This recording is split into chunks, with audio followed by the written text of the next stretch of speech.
Hey there, thanks for tuning into my World of Horror playthrough. My name is Matt, and this is a very new game that I've been following for a very long time. It was originally supposed to come out in 2019, but the release was delayed because this is essentially a one-person project. I'm probably going to go a little bit more into the creator's background later on, but for now, let's just dive in. The first thing you're going to notice is the retro graphics style. If you've played any older PC games or Mac games, what this mostly reminds me of is what was known as the Mac Venture series, and those are classic. It started out as a trilogy, but there were a couple sequels and remakes later on. But that trilogy included Shadowgate, Deja Vu, and Uninvited. And originally, while there were ports that had full color graphics, the originals were grayscale, monochrome Macintosh games that had sort of this 1-bit dot pixel style. And this is a direct callback to that. There are a few other artistic and stylistic influences that are definitely going to become more clear as the game progresses, but the creator was largely influenced in terms of art style by the Japanese horror manga artist Junji Ito, and he's done some pretty famous titles. Uzumaki is one of the more famous ones, and there's also the shorter story, the Mystery of Amigara Fault. I might be messing up the title, but it's cool, it's creepy, some of this stuff is gory. That one actually is really light on the gore, but there's still sort of body horror elements and sort of more David Cronenberg kind of mind-bending sort of way. One of the other main influences on the themes and tone of this game is the works of the author H.P. Lovecraft, especially his Cthulhu Mythos type stuff, and the derivative works by, there's been all kinds of stuff inspired by Lovecraft.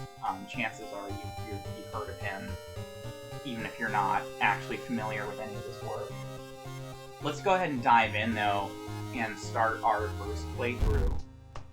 I'm not going to go into a lot of detail about these options. We're going to do a custom playthrough. Most of these options are designed for beginners, or they're a little bit too random for my liking. For example, I like to actually be able to select which character I'm playing as, and if you choose the quick play option, you can pick your character. I'm just going to breeze through this screen. Essentially, this game it's one of those games that is highly randomized, and it changes a lot every single time you play it. And I've played this game a good amount, and you hear marketing lines like, "Oh no two playthroughs are the same," but really, even though I've encountered, I'm pretty sure most of the events in this game, the way that they're assembled and the way that things play out is randomized. It's different entirely from story to story. Not to mention that this game, as of the time of this recording, is still in Steam Early Access. It actually hasn't even been out for that long. But it's in Early Access, and the one-man development studio essentially is hard at work, constantly updating things, constantly adding new content. So yeah, as I continue to play this game, and there are patches and updates, there's always new stuff to see, and even if it's the same stuff I've seen before, it happens in a completely different order, and that actually does matter a lot. I'm not going to go through a ton of these options really in detail. This is the screen where you select your character. There are 7 characters total, And some of these characters I like more than others. Probably my two favorite characters are Aiko, who her background is that she's a captain of the swim team. She gets a bonus to dexterity, penalty to knowledge, and she starts with what it describes as a combat speed bonus. She's a really good fighter. She's probably among the best brawlers in the game. Another character I really like is Miku, who starts off with really poor stats. She gets a bonus to strength and a penalty to perception, but even with the bonus to strength, her sort of gimmick is that all of her stats start really low, and as the Doom counter rises, and I'll go into more detail about that once we're actually in the game, but basically the closer you get to this Lovecraftian cosmic entity emerging into our reality and basically completely screwing everything up, she gets stronger. Right up until the end, towards the end game, she's probably the strongest character in the game, but the early parts of the game are more challenging because when Doom is low, when this existential cosmic threat is not right at your doorstep, her stats are very mediocre, which usually you can get around pretty easily, but like I said, I'm gonna go with Aiko Takahashi this playthrough. And just because I really want to have the highest likelihood of getting through the whole game. So there's 3 difficulty levels. There's Initiate, Cultist, and True Believer, which is basically easy, medium, and hard mode. But this game is pretty damn challenging. Even easy mode is pretty tough. So we're gonna play through that just so I can hopefully get to the end and show you everything here. I kind of breezed through that last screen, but going back to the Lovecraftian influence on this game, your ultimate adversary is what's called an old god. And this game being in early access, there's currently 4 to select from. And that's a pretty good variety because it fundamentally changes a lot of the random events that you encounter. Just really quickly kind of giving you a glance at these. So there's, I'm probably super mispronouncing this, but there's a Kitak Amaterasu, which seems like a weird mishmash of like Aztec and Japanese. And they're kind of a creepy spider god. And each one of these old gods has an ongoing effect as well as having an influence on the random events that you'll see. Kitak Amaterasu's ongoing effect is that you can't run from combat. We're playing on the easiest difficulty, so usually you can soak up those hits and not worry about it too much, but if you're playing on hard, that can mess you up pretty bad. There's also Itotu, the Devouring Fire, At Yolas, the Towering Eye, and Goizo, the Thing Forsaken by God. Anyway, we're gonna go with the Spider God, Kitak Amaterasu. And like I said, the downside, the main penalty that you suffer through as a result of selecting them is that you just cannot escape from combat. If an enemy's gonna kill you, you can't get away. You're just screwed. But we're playing on easy, so that's not a big deal. That screen that I just breezed through, it's something that's not available when you first boot up the game and play it the first time, but there's a bunch of different locations that you can visit, and at each location there's going to be 2 sites that you can investigate. But sometimes you have more than 2 choices, so what I went ahead and did was I disabled the police station location, and I enabled the occult shop, which I'm not really a fan of the police station. What it does essentially is you can trade experience points in for money, but I prefer to hold on to my experience points and get those levels and get those abilities, especially because we're playing on the easiest difficulty, and that means we get to start with extra money. Just a quick rundown on the stats. You have stamina and reason, Those are essentially your hit points and your sanity points. If either of those reaches 0, it's game over. Most of these stats should be familiar to anyone who's played any RPGs, either tabletop or video game RPGs. You've got strength, dexterity, perception, knowledge, and charisma. And you also have your funds, which, because we're playing on a relatively easy difficulty, we start with a good amount of cash. Finally, there's the Doom meter. Starts at 0%. Essentially, as you take the time to do things, or you waste time, or there are random events that cause you to be sidetracked, the Doom counter creeps up, and once that hits 100%, the old god shows up, and that's another game over. So 3 ways to get a game over: running out of stamina, running out of reason, having the Doom counter hit max. And it's all too easy for any of those to happen. Before we go on our first quest, or mystery as they're called, I'm just going to do a few quick things. You can change your outfit. This is completely cosmetic. It really does not matter. I'm going to go with this like baseball tee. But the main reason I wanted to come into this room is that there are interactive items in the environment, and this is a little bit of an Easter egg. You click this little robot. Inside figurine, you find some money. We got another point to our funds, which is going to be helpful.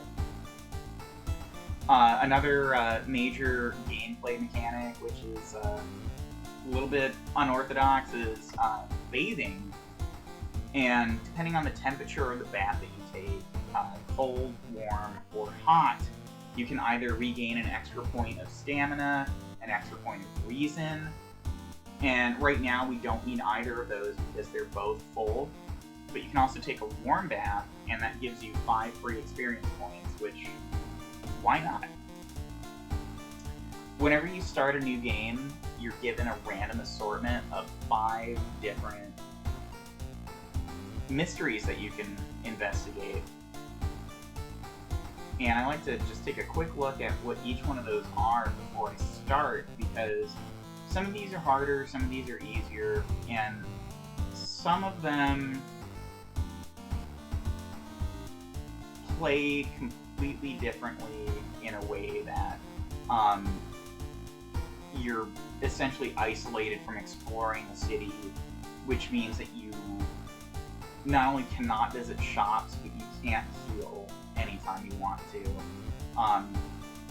And that can make things more challenging, and I like to avoid those on my first my first mission that I pick, because the first thing I like to do, and you'll see this in a second, I like to visit the shop, get it quick a little bit. And honestly, my options here aren't great, but I'm gonna start with Macabre Memoir of Morbid Mermaids. And when you choose a mystery, it gives you a little bit of background.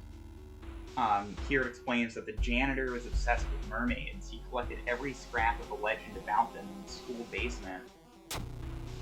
Now his mind has snapped. He's decided it's time to make one of his own, using the bodies of unfortunate students as materials. So let's dive in. No pun intended. It's not a mermaid joke. So as this prompt explains, to advance the mystery, investigate the circled location. As you progress, the location and the rules may change. So in addition to a main objective, you also have a side quest. Here, for this mission, it's mermaid sighting. This one's pretty easy to accomplish. All we gotta do is investigate the seaside location twice. And I don't always do the side quest. This is one where I make absolutely sure to do it for multiple reasons, and you'll see why later. The top panel here also gives you kind of a little bit of background story and flavor text. It's one thing everyone at the school is talking about. Another girl from your area has gone missing. Could there be anything connecting all the missing people?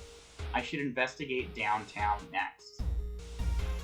So we're not going to do that right away. We're heading to the seaside, not only because I want to complete this side quest ASAP, but I want to visit the hardware store because, as you can see, we don't have a weapon, and we're going to get in a fight sooner rather than later. And lucky me, they have my favorite weapon available right off the bat, which is the Carpenter Hammer. So we're going to go ahead and pay 2 funds to buy that, and we're going to equip it, because if it's not equipped, it doesn't really help you out very much. And I'm going to go ahead and get this side quest out of the way, but one thing I want to mention is that most actions that you take in this game are not without cost.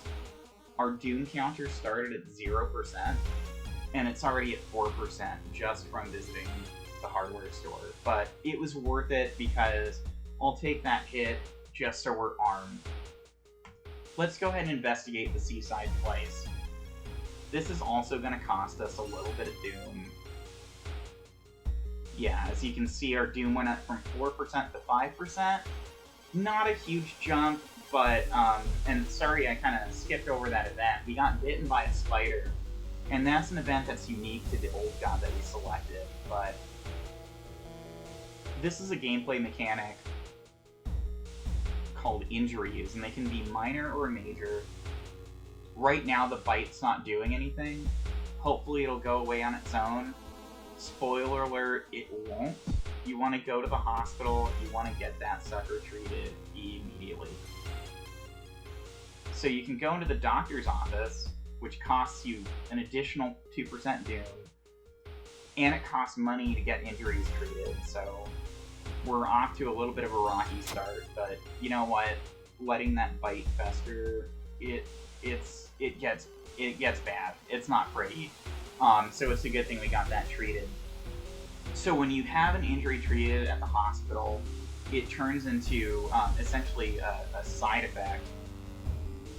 Right now we have hasty aid. I guess the doctor was in a hurry.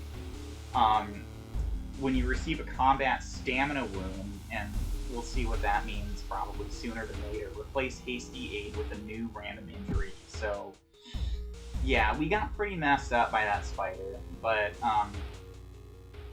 let's go ahead and get on with our main mission and investigate downtown.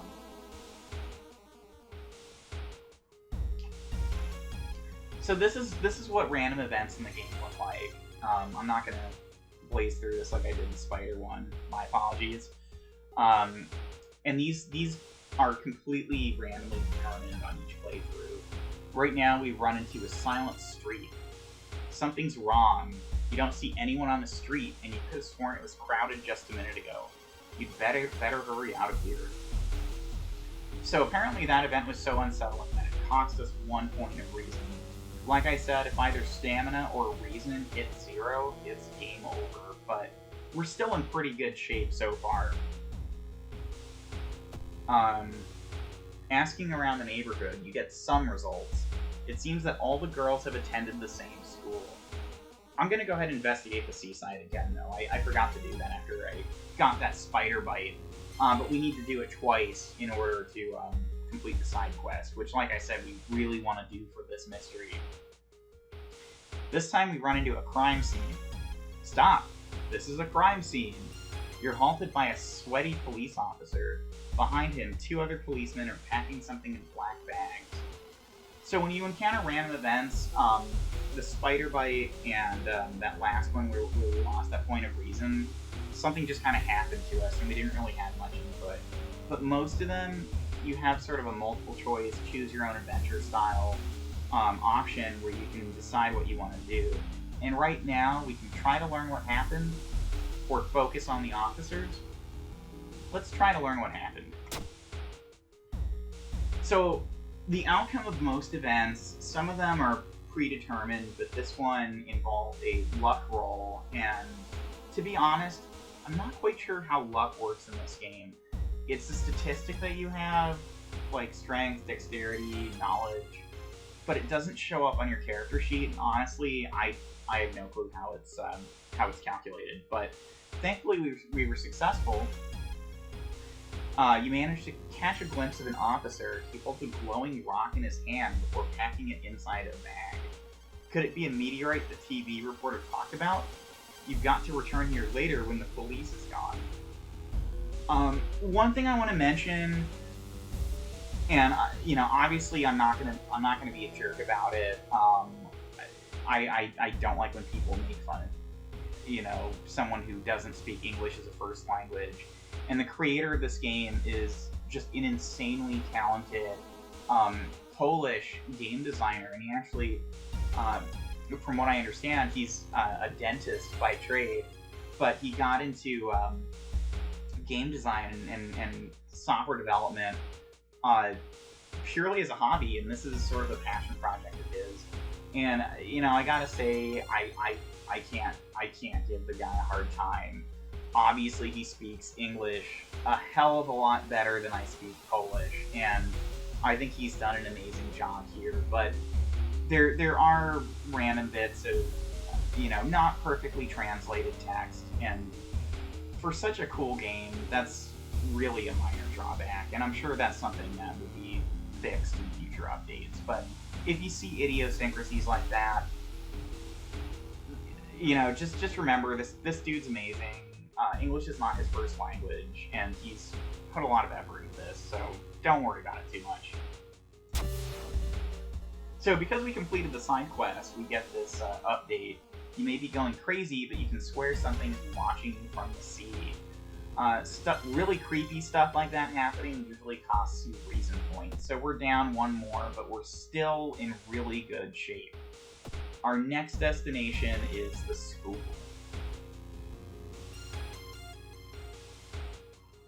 You stumble on the computer room. This is a good opportunity to check the school's database to look for anything that might help your investigation. So usually research-based stuff like this involves a knowledge roll, and while this character has really good combat stats and even above average perception, her knowledge is really not good. So given the option, I choose to just not do knowledge rolls. You can't waste time in front of the computer. If I had made the attempt and failed the knowledge roll, something bad would have happened, so it probably wasn't worth the risk, because I almost certainly would not have been successful. We've got a new story update up here. All missing girls were apparently members of the school swimming team. Maybe someone saw the kidnapper stalking them. And we are investigating the school again.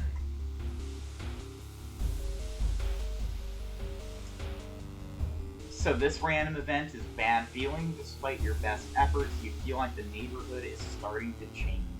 The location's threat level increases, and what that means is we're more likely to run into more difficult encounters, but thankfully we're almost done with this mystery. You find a notebook containing handwritten and detailed notes about the swimming club itself and mermaids. Alright, so now we're going to check out the morbid school. Fish heads, lovely fish heads, a nauseating stench stalks you.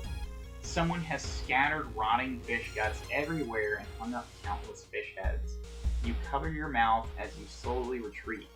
A vast flock of seagulls outside viciously attack the windows. This wasn't even a random roll, we just automatically lost one stamina and one reason, which that sucks, but we're still in pretty good shape. But yeah, we're gonna run so far away from that flock of seagulls. Whoever the kidnapper may be, they seem to be really obsessed about mermaids. Yeah, in case you couldn't guess, inside the science lab you find a plan of the town's sewer system.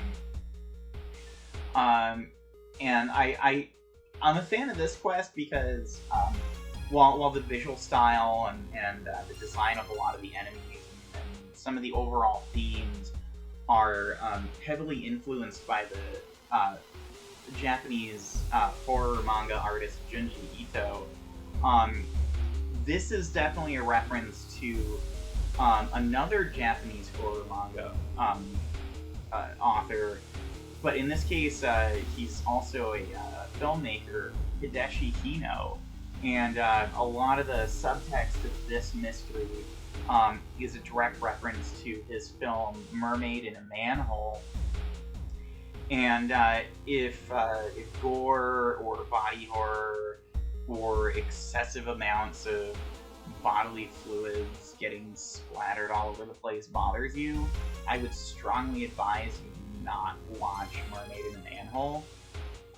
If you're a fan of David Cronenberg or Japanese horror in general, or you just like nasty shit, it's a pretty fun watch.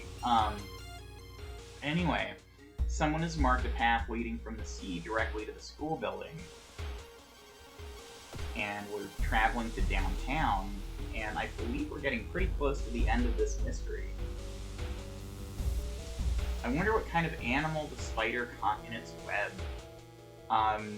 Yeah, as you're seeing, because we went with the spider god, a lot of the random events are spider themed. You scare away the annoyed predator and rip open the cocoon to reveal a human finger. Apparently that's startling enough, rightfully so, to cost us an additional 2 reason, but we get an item. We have a nice ring. If you equip it, you gain +1 charisma, and if you use the item, which consumes it, removing it from your inventory, you gain 2 funds. We're actually doing okay on funds for now, so I'm going to go ahead and equip it. Not that charisma matters a ton right now, but in the next video, in the next mystery, it's actually going to directly come into play, so hey, I don't mind getting this item. Before we wrap up our investigation, I was sort of waiting to see how high our Doom counter went before wasting time going into more shops. We're at 12%, and we're almost done with the first mystery, which means we're in good shape, so I'm going to actually go to the hospital, and I don't have any injuries right now, but if you go to the pharmacy, you can buy items and take them with you and do a little bit of healing while you're out and about. I'm gonna restock, which costs 3% Doom. I don't like doing that if I don't have to, but we're still in pretty good shape. And thankfully, so as you can see, whenever you go into a shop, you have 4 items to choose from, and they're randomly selected. When I first walked in, they did not have bandages available, but now that they do, I'm gonna grab one. And let's investigate downtown. There's something wrong here. A weird apathy has seemed to infect every adult you ask for help. You'll have to deal with it alone. And, okay, yeah, we got the small cocoon event again. I'm not gonna read through it again. We found a finger with another nice ring. Not bad. It cost us some reason, and before we investigate the school, I'm gonna rest at home. And whenever you rest, by default, you recover 3 stamina and 3 reason, but it costs you 3 Doom.